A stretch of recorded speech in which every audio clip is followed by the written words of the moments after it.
ये मुलांनो, तुम्ही पलंगावर बसून जेवण केलं आहे हे खूप मोठं पाप आहे. अन्नाचा अपमान आहे. म्हणून आज मी तुम्हाला घ्यायला आलोय. चला. मित्रांनो, तुमच्या मनात कधी ना कधी हा प्रश्न नक्कीच उभा राहिला असेल की पलंगावर बसून भोजन केल्याने काय परिणाम होतात. आपल्याला पलंगावर बसून भोजन करावे का नाही? जे मनुष्य अशा प्रकारे भोजन करतात त्यांच्या जीवनात कोणते परिणाम घडतात? तर चला मित्रांनो, ह्या प्रश्नाचे उत्तर आपण एका अत्यंत सुंदर आणि रहस्यमय कथेद्वारे जाणून घेऊया. ही कथा स्वतः यमराजांनी चित्रगुप्तांना सांगितलेली आहे. मित्रांनो, एक विनंती आहे, आपल्या सात्विक मराठी चॅनलला सबस्क्राईब करा आणि बेल आयकन दाबा. कथा आवडली तर लाईक करा आणि जय श्री कृष्ण असा भक्तिभावाने कमेंट करा.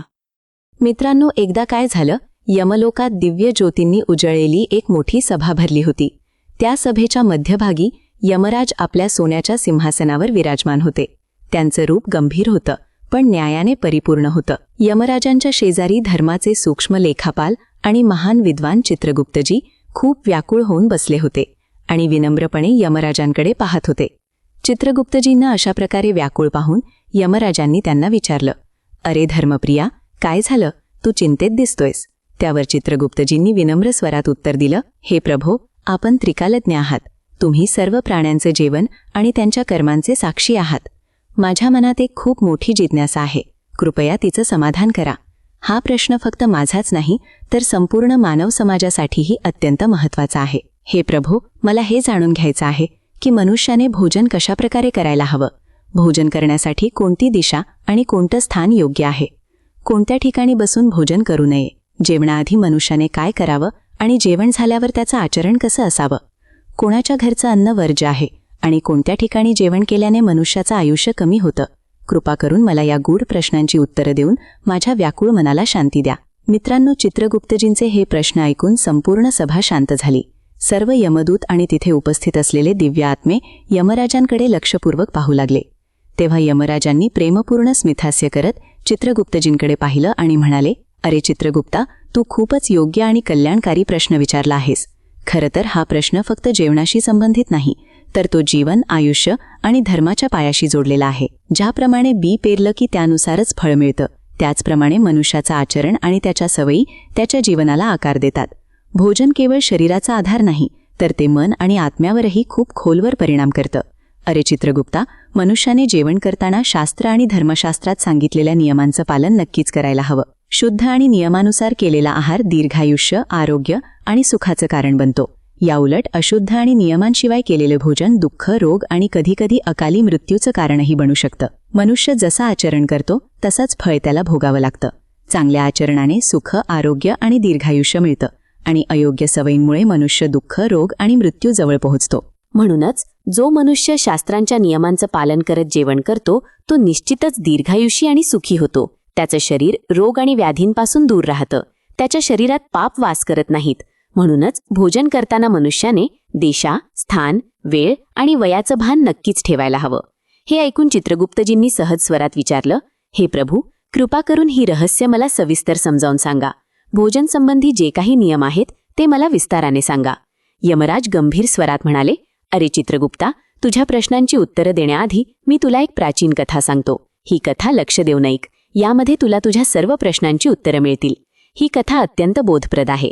जो कोणी ही कथा श्रद्धेने ऐकेल आणि तिचा प्रचार करेल त्याचे 33 प्रकारचे पाप मी क्षमा करेन. यमराजांच्या मुखातून हे ऐकून चित्रगुप्तजी खूप आनंदित झाले आणि हात जोडून म्हणाले, हे प्रभू, आपल्या मुखातून ही महान कथा ऐकणं हे माझं भाग्य आहे. आपण कथा सांगा, मी लक्ष देऊन ती ऐकेन. मित्रांनो, कथा सुरू करताना धर्मराज चित्रगुप्तजींना सांगतात, अरे चित्रगुप्ता, खूप वर्षांपूर्वी केकय देशातील साकेतपूर नावाच्या एका विशाल आणि समृद्ध राज्यात एक महान प्रतापी राजा राज्य करत होते. त्यांचं नाव राजा यशवंत होतं. ते केवळ नावानेच नव्हे तर आपल्या आचरण, धर्मपालन आणि दयाळू हृदयामुळेही समस्त प्रजेला प्रिय होते. त्यांचं राज्य न्यायपूर्ण होतं. ते नेहमी आपल्या राज्याला असं बनवण्याचा प्रयत्न करायचे जिथे कोणीही उपाशी झोपणार नाही, कोणावरही अन्याय होणार नाही आणि जिथे प्रजा आपल्या राजाला वडिलांसारखं प्रेम आणि आदर देईल. साकेतपूर नगरी निसर्गाच्या अपार संपत्तीने परिपूर्ण होती. चारी बाजूंनी हिरवीगार झाडं डोलत होती. नद्या खळखळ करत वाहत होत्या. शेतांमध्ये सोन्यासारखं धान्य पिकायचं आणि लोकांच्या घरात नेहमी आनंदाची किलबिल ऐकू यायची. तिथे ना कधी दुष्काळ पडला, ना कोणता भयंकर संकट आलं. हे सर्व फक्त राजा यशवंत यांच्या पुण्याचं, सत्याचं आणि धर्मपालनाचं फळ होतं.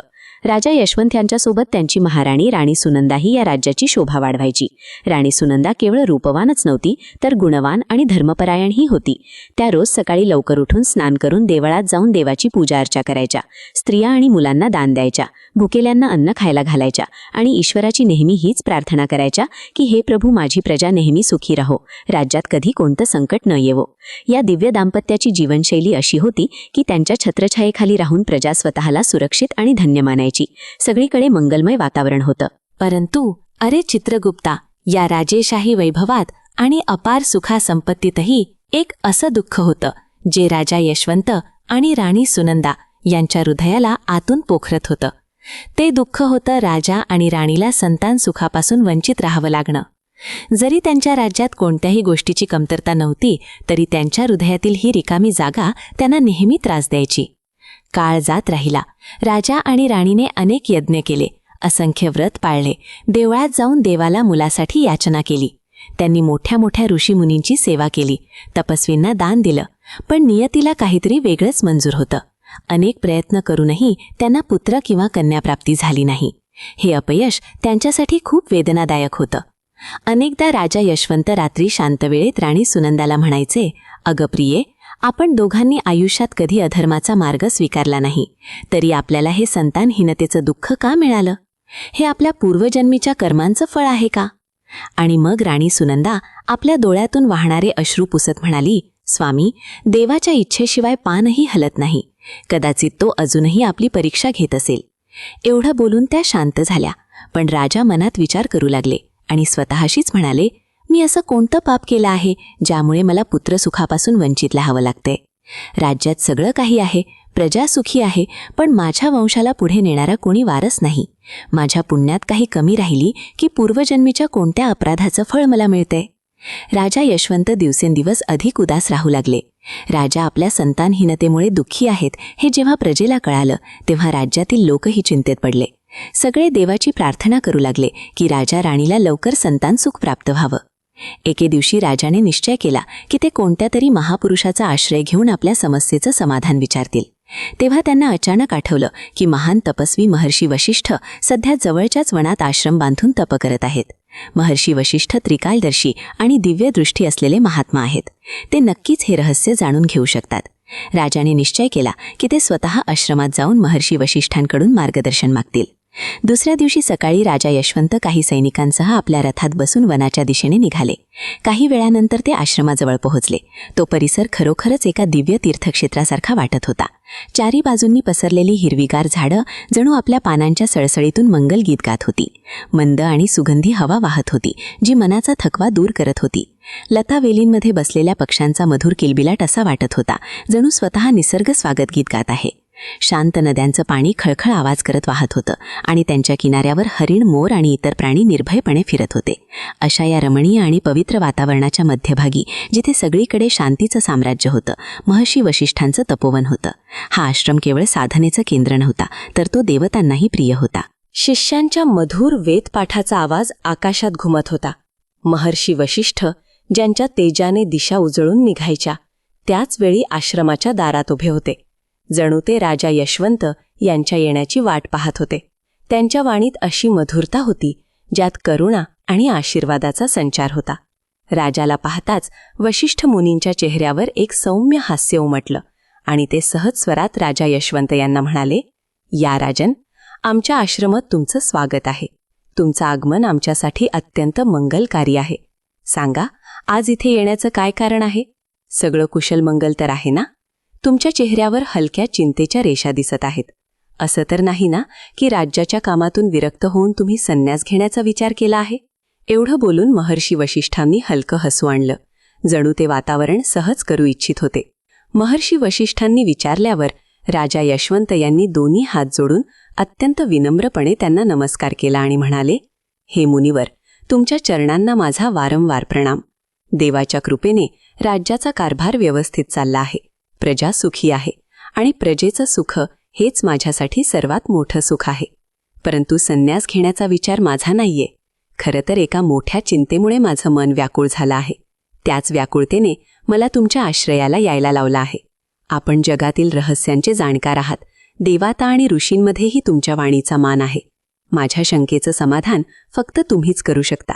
महर्षी वशिष्ठांनी राजाचा गंभीर आणि भावुक स्वर ऐकून काही क्षण मौन धारण केलं. त्यांच्या तेजस्वी डोळ्यांत करुणा झळकली. त्यांनी सहानुभूतीपूर्ण स्वरात म्हटलं, हे राजन, तुमच्यासारख्या प्रतापी आणि धर्मनिष्ठ राजाला कसले दुःख असू शकते. निश्चितच तुमची प्रजा सुखी आहे. तुमचं राज्य समृद्ध आहे आणि तुमच्या यशाची गाथा चारी दिशांना पसरली आहे. तरीही जर तुमच्या मनात कोणती शंका किंवा त्रास असेल तर निस्संकोचपणे सांगा. मी यथाशक्ती तुमची मदत नक्की करीन. महर्षी वशिष्ठांचं बोलणं ऐकून राजा यशवंत, जे आपल्या काळातील महान आणि धर्मनिष्ठ शासकांमध्ये गणले जायचे, त्या क्षणी खूप दुःखी झाले. त्यांचा तेजस्वी चेहरा, ज्यावर नेहमी आत्मविश्वास आणि आनंदाचा प्रकाश झळकायचा, तो आता उदासीने झाकला गेला. ते महर्षी वशिष्ठांकडे मोठ्या श्रद्धा आणि विनम्रतेने पाहत म्हणाले, हे मुनिवर, माझ्या जीवनात फक्त एकाच गोष्टीची कमतरता आहे. ती आहे अपत्याची. धनवैभव, सुखसुविधा, मान सन्मान हे सर्व माझ्याकडे आहे. माझ्या राज्यात प्रजा सुखी आहे. शेतीभाती धान्याने डोलत आहेत. गोशाळा दुधाने भरलेल्या आहेत. परंतु या समृद्धीमध्येही माझं हृदय आतून शून्य आहे. महाराणी आणि मी दोघेही मुलासाठी रात्रंदिवस देवाची प्रार्थना करतो, पण आमची कूस आजपर्यंत सुनीच राहिली. हे मुनिवर, हे दुःख मिटवण्यासाठी मी काय प्रयत्न केले नाहीत. अगणित यज्ञ केले, कठोर व्रत आणि उपवास केले. कधी अन्न त्यागलं, कधी पाणीही प्यायले नाही. पवित्र तीर्थांची यात्रा केली आणि न जाणे किती पुण्यसरितांमध्ये स्नान केलं. असंख्य ब्राह्मणांना दान दिलं, तरीही मला संतान सुख मिळालं नाही.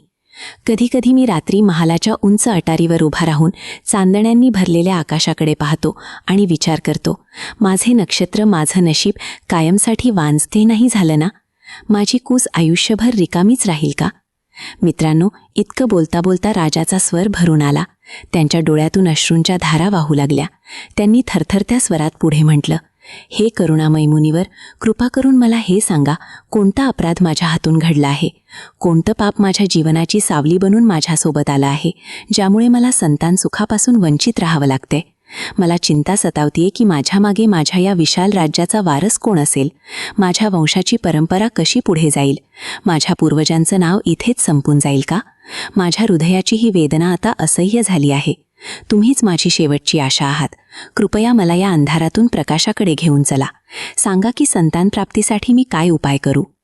राजा यशवंत यांच्या करुण वाणीने आश्रमाचं वातावरणही गंभीर झालं. पक्ष्यांचा किलबिलाट थांबल्यासारखा झाला. झाडांची पानंही स्तब्ध झाली. फक्त त्यांच्या हृदयातून उठणारी करुण हाक वातावरणात घुमत होती. महर्षी वशिष्ठांनी राजाची व्यथा ऐकली आणि त्यांची करुण अवस्था पाहून त्यांच्या हृदयात करुणेचा सागर उसळला.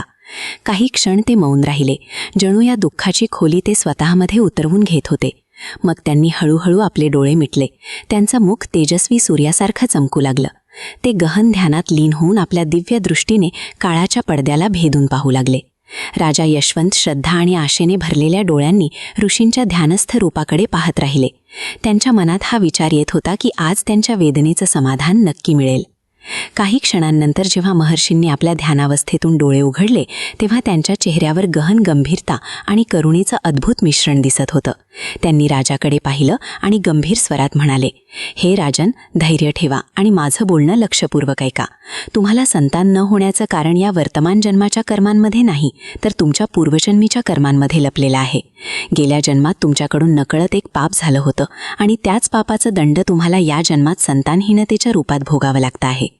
महर्षी वशिष्ठांचं बोलणं ऐकून राजा यशवंत स्तब्ध झाले.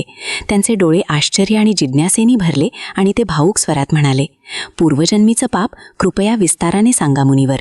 माझ्याकडून असा कोणता अपराध झाला होता ज्यामुळे आज मला ही कठोर शिक्षा भोगावी लागते?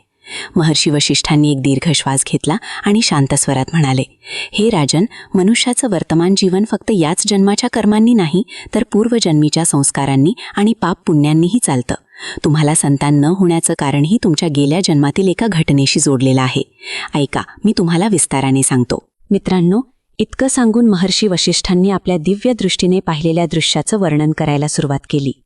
पूर्वजन्मात तुम्ही कोणते राजा नव्हते, ना तुमच्याकडे वैभव आणि ऐश्वर्य होतं. तुम्ही एक सामान्य शिकारी होते, जे जंगलात फिरून पशुपक्ष्यांची शिकार करायचे आणि त्यावरच आपला उदरनिर्वाह चालवायचे. जरी तुमचं हृदय पूर्णपणे क्रूर नव्हतं, तरी शिकार करता करता कधीकधी अधर्माच्या मार्गावर तुमची पावले पडायची, कारण जीवहत्या स्वतःच एक पाप आहे. एके दिवशीची गोष्ट आहे. तुम्ही धनुष्यबाण घेऊन वनात शिकारीच्या शोधात फिरत होते. घनदाट झाडांनी वेढलेलं ते वन अत्यंत सुंदर होतं. तिथे मोर आपले पंख पसरून नाचत होते, कोकिळा गोड स्वरात गात होती आणि हरणांचा कळप निर्भयपणे गवत चरत होता. त्याच दिवशी तुमची नजर एका वेगवान आणि चपळ हरणावर पडली. तुम्ही त्याचा पाठलाग करायला सुरुवात केली. हरिण उन्या मारत मारत दूर निघून गेलं आणि तुम्ही त्याला पकडण्याच्या लोभाने खूप आत जंगलात पोहोचले. तुम्हाला वाटलं की ते हरिण झाडीमागे लपलं आहे. तुम्ही कोणताही विचार न करता आपल्या तर्जनीने धनुष्याची दोरी ओढली आणि एक तीक्ष्ण बाण त्या झाडीच्या दिशेने सोडला. हे राजन, तो बाण हरणाला नाही तर एका निर्दोष गोमातेला जाऊन लागला. त्यावेळी ती गोमाता आपल्या छोट्याशा वासराला दूध पाजत होती. वासरू आपल्या आईच्या कुशीत निश्चिंत बसलं होतं. तुमचा बाण थेट गोमातेच्या शरीरात घुसला. ती गोमाता वेदनेने जोरजोरात हंबरू लागली आणि कणहत जमिनीवर कोसळली. तिच्या त्या करुण हाकेने त्या शांत वनालाही कंपित केलं. हे दृश्य पाहून गाईचं वासरू भीतीने थरथर कापू लागलं. ते आपल्या आईच्या आजूबाजूला धावत धावत तिला उठवण्याचा प्रयत्न करत होतं, पण त्याची असहायता पाहून वनातील प्रत्येक जीव शांत झाला. हे राजन, जेव्हा तुम्हाला तुमची चूक लक्षात आली तेव्हा तुमचं हृदय पश्चात्तापाने भरून गेलं. तुम्ही लगेच धावत जखमी गोमातेजवळ पोहोचले. तुमचे हात कापत होते. तुम्ही तिचा घाव थांबवण्याचा प्रयत्न करू लागले. तुमच्या डोळ्यातून अश्रू वाहत होते आणि तुम्ही वारंवार म्हणत होते, हे गोमाते, मला क्षमा कर. हे सगळं नकळत झालं आहे. परंतु हे राजन, लक्षात ठेवा, कर्माचं फळ कधीही टळत नाही. तुमच्या सर्व प्रयत्नांनंतरही काही क्षणांतच त्या निर्दोष गोमातेने तडफडत आपले प्राण सोडले. राजन, गोमातेला विनाकारण कष्ट दिल्यामुळेच तुम्हाला या जन्मात संतान सुखापासून वंचित राहावं लागलं आहे. गाय काही सामान्य प्राणी नाही. तिला सृष्टीत मातेचं स्थान प्राप्त आहे. गोमातेच्या वेदनेचं पाप अत्यंत भयंकर मानलं गेलं आहे. ते जाणून बुजून केलं असो किंवा अज्ञानामुळे, कर्माचं दंड नक्कीच मिळतं. तुमच्या हातून गेल्या जन्मात हे पाप झालं होतं, म्हणून या वर्तमान जन्मात तुम्हाला पुत्रहीन राहण्याचा शाप सहन करावा लागला. महर्षी वशिष्ठांच्या मुखातून हे शब्द ऐकून राजा यशवंत यांचं हृदय जणू तुटून गेलं. त्यांच्या डोळ्यातून अश्रूंची धार वाहू लागली. ते दोन्ही हात जोडून रडत म्हणाले, हे मुनिवर, मला खूप पश्चात्ताप होतोय की गेल्या जन्मात माझ्याकडून असा अनर्थ घडला. अज्ञानामुळे मी गोहत्येचं पाप केलं. कदाचित याच कारणामुळे माझी कूस सुनी राहिली असेल. परंतु हे कृपालू मुनी, या पापापासून मुक्तीचा काही मार्ग आहे का? असं कोणतं प्रायश्चित्त आहे ज्यामुळे मी माझ्या अपराधाचं प्रायश्चित्त करू शकेन? कृपा करून मला तो उपाय सांगा, जेणेकरून मी या मोठ्या ओझ्यापासून मुक्त होऊ शकेन आणि संतान सुखही प्राप्त करू शकेन. राजाची विनंती ऐकून महर्षी वशिष्ठांचं हृदय करुणेने भरून आलं. त्यांच्या कोमल स्वरात दया आणि आश्वासन झळकत होतं. त्यांनी राजा यशवंत यांना समजावून सांगितलं, हे राजन, लक्षात ठेवा, संस्कार आणि कर्मच मनुष्याच्या भाग्याचं निर्धारण करतात आणि प्रत्येक पापापासून मुक्ती मिळवणं शक्य आहे जर मनुष्याने खऱ्या मनाने प्रायश्चित्त करण्याची इच्छा ठेवली तर. गोहत्या किंवा गोमातेला कष्ट दिल्याबद्दलचं प्रायश्चित्त म्हणून तुम्हाला निष्ठेने गोसेवा करायला हवी. गाय केवळ पाळण्यायोग्य प्राणी नाही, तर धर्म, अर्थ, काम आणि मोक्षाचा आधार आहे. ती सर्व देवतांचं निवासस्थान आहे आणि तिच्या स्पर्शमात्रेनं पापांचा नाश होतो. त्यामुळे तुम्ही पूर्ण श्रद्धेने गायींची सेवा करा. भुकेल्या गायींना चारा पाणी द्या, त्यांचं रक्षण करा. गोशाळा बांधा, जिथे असंख्य गोमाता सुखाने राहू शकतील. आजारी आणि असहाय गायींवर उपचार करा. गोमातेबद्दल प्रेम आणि भक्ती ठेवा, कारण गोसेवेपेक्षा मोठं कोणतंही पुण्य नाही. गोसेवा हाच तो मार्ग आहे जो तुमच्या पूर्वजन्मीच्या पापाचा नाश करू शकेल. राजा यशवंत यांनी महर्षी वशिष्ठांचं चरण धरले आणि कृतज्ञतेने म्हणाले, हे मुनिवर, आपण माझे डोळे उघडले. मी नक्कीच तुमच्या सांगितलेल्या मार्गाचं पालन करेन. गोमातेची सेवा करूनच मी माझं पाप धुण्याचा प्रयत्न करेन. वशिष्ठ मुनींनी आशीर्वाद देऊन राजाला निरोप दिला. राजा यशवंत आश्रमातून परतल्यावर पूर्ण निष्ठेने गोसेवेत लागले. त्यांनी राज्यभर गोशाळा बांधल्या आणि स्वतः रोज गायींची देखभाल आणि पूजन करू लागले. राणी सुनंदासुद्धा गोमातेच्या सेवेत सतत लागून राहिल्या. त्यांना पूर्ण विश्वास होता की गोसेवेने त्यांच्या जीवनातील अंधार नक्कीच दूर होईल. अनेक महिने निरंतर श्रद्धेने गायींची सेवा केल्यानंतर देवाने त्यांची प्रार्थना ऐकली. राणी सुनंदाने एका दिवशी गर्भधारणा केली आणि काही काळानंतर एका सुंदर मुलाला जन्म दिला. अनेक वर्षांनंतर संतान सुख मिळाल्यावर राजा राणीच्या आनंदाला सीमा राहिली नाही. संपूर्ण राज्यात आनंदोत्सव साजरा झाला आणि त्या शुभ मुहूर्तावर प्रजेनेही उत्साहाने उत्सव साजरा केला.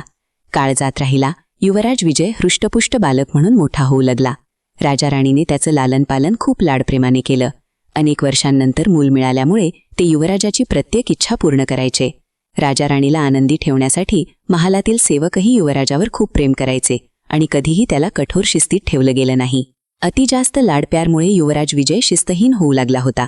तसा तो मनाने वाईट नव्हता, पण लहानपणापासूनच त्याला मनमानी करण्याची सूट मिळाली होती. तो सकाळी उशिरापर्यंत झोपलेला असायचा आणि स्नान न करताच स्वयंपाकघरातून जेवण मागायचा. तो कधी भोजन कक्षात जाण्याचा त्रास घ्यायचा नाही, उलट अंथरुणावरच जेवण करण्याची हट्ट करायचा. महालातील दासदासी सोन्याच्या ताटात विविध प्रकारचे पदार्थ सजवून युवराजाच्या शयनकक्षापर्यंत घेऊन यायचे. राजा किंवा राणी त्याला ओरडायचे, टोकायचे नाहीत आणि सेवकही त्याची प्रत्येक इच्छा पूर्ण करायचे. राजगुरूंसह दरबारातील काही विद्वान आणि राज्याचे बुजुर्ग लोक वेळोवेळी युवराजाला योग्य आचारविचार शिकवण्याचा प्रयत्न करायचे. ते त्याला समजावत, बाळा, वेळेवर स्नान करणं, सात्विक भोजन करणं आणि शास्त्रात सांगितलेल्या नियमांचं पालन करणं खूप आवश्यक आहे. हेच जीवनाला शिस्त आणि शक्ती देतात. परंतु आईवडिलांच्या असीम प्रेमाने युवराजाला कुठेतरी अति लाडप्यारात ढकलून दिलं. जेव्हाही राजगुरू किंवा बुजुर्ग त्याला सुधारण्याचा प्रयत्न करायचे, तेव्हा राणी सुनंदा आपल्या मुलाची बाजू घ्यायची. त्यांना वाटायचं की बालपण पुन्हा पुन्हा येत नाही. माझा बाळ निश्चिंत होऊन खेळावा, त्याची प्रत्येक इच्छा पूर्ण व्हावी, त्याचं मन कधी दुखावू नये. राजा यशवंत सुद्धा आपल्या धर्मपत्नीची भावना समजून मुलाच्या चुकांकडे दुर्लक्ष करायचे. अशा प्रकारे हळूहळू युवराज विजय किशोरावस्थेत पोहोचला. काळाचं चक्र फिरत राहिलं आणि बघता बघता युवराज 16व्या वर्षात दाखल झाला. त्याची सुंदरता आणि तेजस्विता पाहून दरबारातील सर्व मंत्री आणि प्रजाजन आनंदित व्हायचे. प्रत्येकाला वाटायचं की हा युवराज भविष्यात नक्कीच आपल्या वडिलांप्रमाणे धर्मपरायण आणि प्रजेचं हित जपणारा राजा बनेल. राजा यशवंत यांच्या हृदयातही हाच भाव अंकुरित झाला होता. ते मनातल्या मनात आपल्या मुलाला वारस मानू लागले होते आणि त्याच्या विवाह तसेच भविष्यातील योजनांवरही विचार करू लागले होते. परंतु नियतीला जणू काहीतरी वेगळंच मान्य होतं. 16व्या वर्षी अचानक काळाने अशी करवट घेतली की राजमहालातील सगळा आनंद शोकात बदलला. युवराज विजयला अज्ञात कारणामुळे एका गंभीर रोगाने घेरलं. आधी तर सगळ्यांना वाटलं की हा सामान्य ताप आहे आणि लवकरच निघून जाईल. राजवैद्यांनी औषधं दिली, पण रोग वाढतच गेला. चिंतेत पडलेल्या राजाने देशविदेशातून उत्तम वैद्यांना बोलावून घेतलं.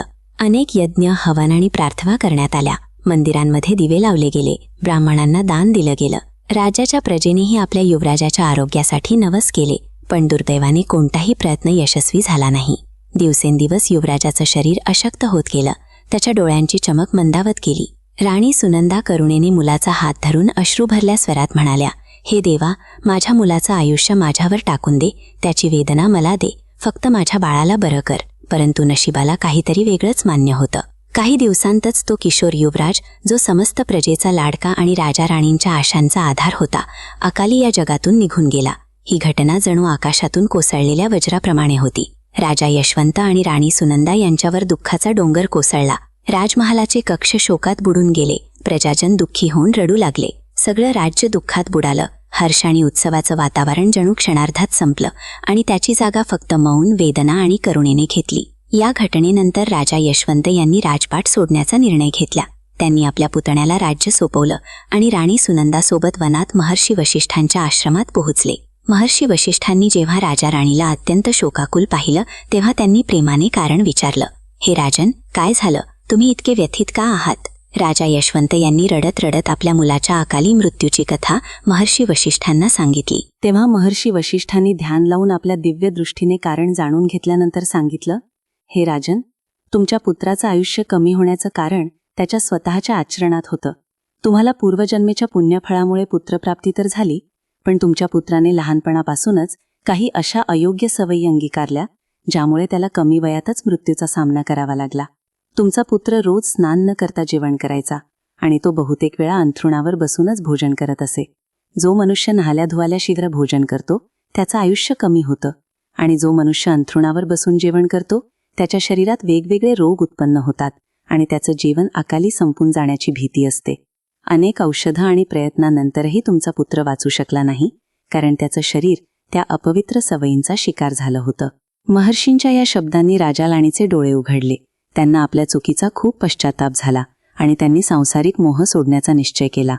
राजा यशवंत यांनी त्याच आश्रमात राहून उर्वरित जीवन तपस्या आणि देवाच्या चिंतनात घालवलं. राणी सुनंदानेही राजेशाही थाट सोडून आपल्या पतीसोबत साधे जीवन स्वीकारले. अशा प्रकारे राजा राणीने दुःखातून बाहेर पडून धर्माच्या मार्गावर शांती मिळवली. कथा ऐकवल्यानंतर यमराजांनी चित्रगुप्तजींकडे पाहिलं आणि म्हणाले, पाहिलं चित्रगुप्ता, कशाप्रकारे मनुष्याच्या स्वतःच्या सवयी त्याचं जीवन सुधारतात किंवा बिघडवतात. राजा यशवंतसारख्या पुण्यवान व्यक्तीलाही आपल्या मुलाच्या अकाली मृत्यूचं मोठं दुःख सहन करावं लागलं. हे केवळ कर्मफलाचं परिणाम होतं, कारण युवराज विजयने शास्त्रांमध्ये सांगितलेल्या शुद्धता आणि मर्यादांचं पालन केलं नव्हतं. त्याच्या लाडप्यारात वाढलेल्या स्वभावाने त्याला जीवनाच्या शिस्तीपासून विन्मुख केलं. म्हणूनच साधू संत आणि ऋषीगण नेहमी इशारा देतात की सत्कर्म आणि सदाचारशिवाय कोणताही वंश पुढे जाऊ शकत नाही. पुण्यवान कुळांचाही पतन होऊ शकतो जर मुलांचं आचरण अयोग्य असेल तर. मित्रांनो, ही कथा आपल्याला एक खूप मोठा धडा देते. प्रत्येक मनुष्याने आपल्या आचरणाबद्दल सावध राहायला हवं. रोजच्या जीवनातील छोट्या छोट्या निष्काळजीपणा कधीकधी मोठ्या संकटाचं कारण बनतात. शास्त्रांमध्ये म्हटलं आहे की भोजन फक्त पोटातील भूक शांत करण्याचं साधन नाही, तर ते स्वतः एक यज्ञ आहे. आणि ज्याप्रमाणे यज्ञ शुद्धीशिवाय अपूर्ण राहतो, त्याचप्रमाणे भोजनसुद्धा शुद्धीशिवाय अपवित्र होतं. म्हणूनच प्रत्येक मनुष्याने जेवणाआधी आपली शारीरिक शुद्धी करायला हवी. आपल्या 5 अंगांना, दोन्ही हात, दोन्ही पाय आणि मुखमंडल पाण्याने चांगल्या प्रकारे धुवून पवित्र करावं. हे केवळ बाहेरच्या स्वच्छतेचं प्रतीक नाही, तर आतल्या पवित्रतेचाही संकेत आहे. जर वेळ आणि परिस्थिती अनुकूल असेल तर जेवणाआधी स्नान नक्कीच करायला हवं. शास्त्रांमध्ये हा नियम स्पष्ट सांगितला आहे की स्नान न करता अन्न ग्रहण करणं हे पशुसारखं आचरण आहे, कारण पशु फक्त भूक मिटवण्यासाठी खातात, तर मनुष्याचं भोजन साधना आणि कृतज्ञतेने युक्त असायला हवं. शुद्धी न करता भोजन केल्याने आयुष्याची घट होते, रोग वाढतात आणि मनाची निर्मळता नष्ट होते. पण जेव्हा मनुष्य स्नान करून शुद्ध होतो आणि कृतज्ञतेच्या भावनेने अन्न ग्रहण करतो, तेव्हा तेच भोजन अमृतासारखं बनतं. जेवण सुरू करण्यापूर्वी आपल्याला अन्नपूर्णा देवीचं स्मरण करायला हवं, ज्यांच्या कृपेने अन्न धारण करण्यायोग्य आणि पोषण देणारं बनतं. त्याचबरोबर परमात्म्याबद्दल आभार व्यक्त करायला हवेत की त्यांच्या दयेमुळे आपल्याला हे अन्न मिळालं. जेव्हा मनुष्य या भावनेने भोजन करतो, तेव्हा ते अन्न केवळ शरीराचं पोषण करत नाही, तर आत्म्यालाही संतोष देतं. अशा प्रकारे जर मनुष्याने भोजन ईश्वराचा प्रसाद समजून आदराने ग्रहण केलं, तर आयुष्यात कधीही अकाली मृत्यू, रोग किंवा दुर्भाग्य त्याच्याजवळ येत नाही. भोजन करताना बसण्याची जागाही शुद्ध आणि योग्य असायला हवी. जमिनीवर चटई पसरून मांडी घालून बसून भोजन करणं श्रेष्ठ मानलं गेलं आहे. अंथरुणावर बसून भोजन करणं अशुभ आणि आरोग्यासाठी हानिकारक असतं. अंथरुणावर अन्न ग्रहण केल्याने अपवित्रता वाढते आणि शरीर वेगवेगळ्या रोगांचं घर बनतं. अरे चित्रगुप्ता, 3 प्रकारचं भोजन मनुष्याने कधीही करू नये. पहिलं ते भोजन ज्याच्यावरून कोणी व्यक्ती पाय ठेवून गेली असेल किंवा ज्याला कोणी ओलांडून गेलं असेल. असं अन्न अपवित्र होतं आणि ते खाल्ल्याने आयुष्य कमी होतं आणि वेगवेगळ्या प्रकारचे रोग लागतात.